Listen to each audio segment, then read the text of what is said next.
અમરેલીમાં ભ્રષ્ટાચારના ગાબડા વચ્ચે પ્રજાના પૈસાનું આંધણ થઈ રહ્યું છે।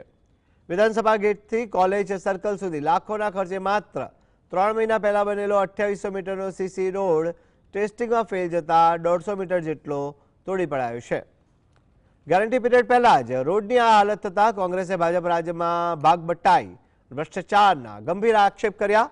તંત્ર અને કોન્ટ્રાક્ટરની મિલીભગતથી જનતાના પરસેવાની કમાણી રોડ ઉપર વેડફાઈ રહી છે। અધિકારીઓને ભાજપના નેતાની ભાગ બટાઈને હિસાબે આ રોડ છે નબળી ગુણવત્તાવાળા ગયા છે અને ટૂંકા સમયગાળાની અંદર 3 મહિનાની અંદર લોકાર્પણ કર્યા પહેલા તૂટી ગયા। ઘણી જગ્યાએથી સેમ્પલ લેવામાં આવ્યા। ખાલી જેટલી જગ્યાઓ કે જ્યાંથી સેમ્પલ ફેલ આવ્યો છે એટલું કોન્ક્રીટને ટોટલી રિમૂવ કરીને ત્યાં નવેસરથી કોન્ક્રીટિંગ કરવાની આદેશો આપ્યા।